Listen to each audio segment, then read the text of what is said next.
দর্শক, শুরুতে স্বাগতম জানাচ্ছি দৈনিক তৃতীয় মাত্রার অফিসিয়াল ফেসবুক পেজের পক্ষ থেকে।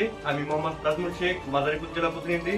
নতুন বছরের শুভেচ্ছা জানিয়ে বাংলাদেশ মফস্বল সাংবাদিক ফোরামের আজকের এই আয়োজন থেকে আপনাদেরকে সরাসরি ভিডিওর মাধ্যমে দেখাবো। সেই পর্যন্ত আপনারা আমাদের সাথে থাকবেন। উপজেলার মধ্যে একটা সংগঠিত স্ট্রং একটি সংগঠন।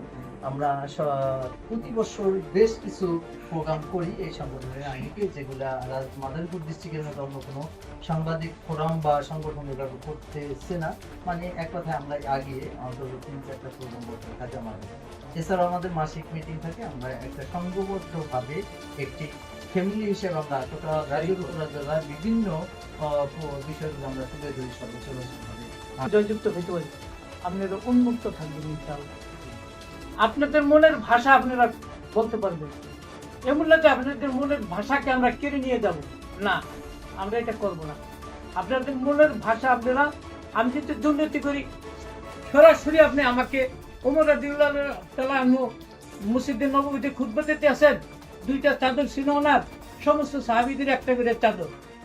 একজন লোক উঠে বসলো, বলল যে এ ওমর, আগে তোমার পরিচয় দিয়ে নাও, তোমার 2টা কাপড় কেন, আমাদের একটা কেন? তখন ওমর রাদিয়াল্লাহু তাআলা আনহু বলছেন যে আপনি আমার ছেলে মোহাম্মদ আব্দুল্লাহর কাছে জিজ্ঞেস করেন আমার কাপড়টা কার। বলছেন যে না, আমার কাপড়টা আমার বাবারই দিচ্ছ, যেহেতু উনি দেশের রাষ্ট্রনায়ক, এই জন্য ওনাকে দেওয়া হয়েছে। যেহেতু এরকম ভাবে যদি আপনারা আমাকে দুর্নীতি করি, সমাজের অসামাজিক কাজ করি, আপনারা ওরকম ভাবে কাজ করবেন, আমার পক্ষে হোক আর বিপক্ষে হোক, আমি আপনাদের ইনশাল্লাহ সাহিত্য শাসন দেব, ওমরের শাসনের মতো ইনশাআল্লাহ।